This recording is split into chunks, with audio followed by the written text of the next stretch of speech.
Hello everyone, நான் உங்க Vijay Gautham. So இன்னைக்கான டாபிக் எதை பற்றி அப்படின்னு சொல்லி பார்த்தீங்கன்னா, போக்குவரத்து துறை அமைச்சர்கிட்ட வந்து ஒரு குரூப் ஆஃப் பீப்புள்ஸ் போயிட்டு, எங்களுக்கு பஸ் ஃபெசிலிட்டியே இல்லை, நாங்கள் டிஎம்கே பீரியடில் அவ்வளோ சந்தோஷமா இருந்தோம், அவ்வளோ பஸ்ஸஸ் இருந்தாங்க, நாங்கள் வந்து அப்படி தடிக்கிருந்தா ஒரு பஸ் வந்து நிற்க அப்படி பஸ்ஸில் ஏறிட்டு போயிடுவோம். ஸோ நீங்கள் வந்து என்ன ஒரு ஃபெஸ்டிவல் டைம் கூட கன்சிடர் பண்ணாமல் எந்த பஸ்ஸுமே விட மாட்டேங்கிறீங்க. அப்போ உங்கள் கான்செப்ட் தான் என்ன? உங்களை போக்குவரத்து துறை அமைச்சராக அனௌன்ஸ் பண்ணாங்க, நீங்கள் சாப்பிடவே இல்லைன்னு பதில் சொல்கிறீங்க.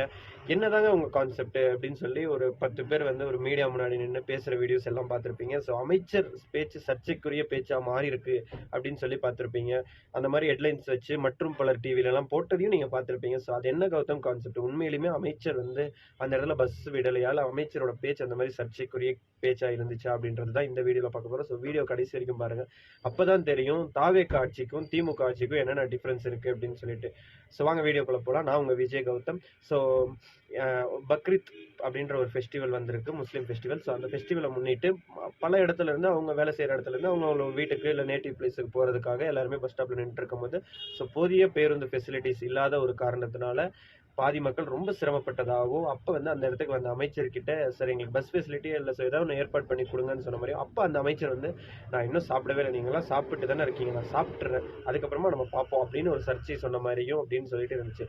பட் அதுதான் தப்பு. அது என்ன கான்செப்ட்னு சொல்லி பார்த்தீங்கன்னா, அவங்க வந்து பஸ் கேட்க வரும்போது அமைச்சர் அந்த இடத்துக்கு வந்து பஸ் அரேஞ்ச் பண்ணி கொடுத்துருக்காரு. ஸோ அரேஞ்ச் பண்ணி கொடுக்கும்போது மக்களோட கோரிக்கை என்னன்னு ஃபர்ஸ்ட் கேட்டிருக்காரு. கேட்டதுக்கு அப்புறமா அவர் வந்து, நான் உங்களுக்கு பஸ் ஏற்பாடு பண்ணி தரேன், ஒன்றும் பிரச்சனை இல்லை, நீங்க எங்ககிட்ட சொன்னாதான் இப்படி தெரியும், நீங்க சொல்லாம வந்து நேரா மீடியா கொண்டு போனது எங்களுக்கு தெரியல. ஸோ நாங்கள் வந்து ஓகே உங்களுக்கு அரேஞ்ச் பண்ணி தரோம், நீங்க சொல்றது கரெக்ட் தான், நாங்கள் உங்களுக்கு அரேஞ்ச் பண்ணி தரோம் அப்படின்னு சொல்லி போதிய பேருந்து வசதியெல்லாம் ஏற்பாடு பண்ணி கொடுத்துட்டு, அந்த அந்த பேட்டி கொடுத்தவர் அந்த அந்த அவங்களோட இது சொன்னது ஆதங்கத்தை சொன்னவங்க எல்லாம் பஸ் ஏறும்போது அந்த பஸ் பக்கத்தில் நின்றுருக்கும் போது அமைச்சர் வந்ததாகவும், அப்போ வந்து சரி நீங்கள் சாப்பிட்டீங்களா அப்படின்னதுக்கு அந்த பேசஞ்சர் கேட்கும்போது, இல்லைண்ணே நீங்களாம் சாப்பிட்டீங்க தானே, நான் இன்னும் சாப்பிட கூட இல்லை, நீங்கள் பத்திரமா போங்க, நான் போய் சாப்பிட்டுக்கிறேன், ஒன்றும் பிரச்சனை இல்லை இப்படின்னு சொன்னதை இந்த சன் நியூஸ் மீடியா என்ன பண்ணியிருக்காங்கன்னா, இந்த ஒரு டெம்ப்ளேட் எடுத்து க்ராப் பண்ணி முன்னாடி போட்டிருக்காங்க. அதாவது அவங்க கேட்குற மாதிரியும் இவர் இங்கே கொடுத்த பதிலை வந்து அந்த இடத்துல கொடுத்த மாதிரியும் சொல்லி ஆட் பண்ணி அந்த வீடியோவை போட்டிருக்காங்க.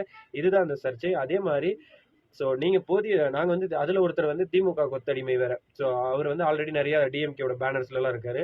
அவர் தான் பேட்டி கொடுத்தாப்புல, எலெக்ஷனுக்கு எங்கே சார் போச்சு உங்கள் கவர்மெண்ட், ஃபெயிலியர் ஆயிடுச்சா? போன தீபாவளிக்கு எங்கே சார் போச்சு உங்கள் கவர்மெண்ட், ஃபெயிலியர் ஆயிடுச்சா?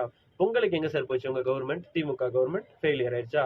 அப்போல்லாம் வந்து ரொம்ப சந்தோஷமா இருந்தீங்க, அப்போல்லாம் என்ன ஃப்ளைட்டில் வந்து இறங்குனீங்களா ஒவ்வொரு ஊருக்கும்? ஒரு ஆட்சி புது ஆட்சி அமைஞ்சிருச்சு அப்படின்னா என்ன வேணாலும் குறை சொல்லிடலாம்னு சொல்லக்கூடாதுல்ல.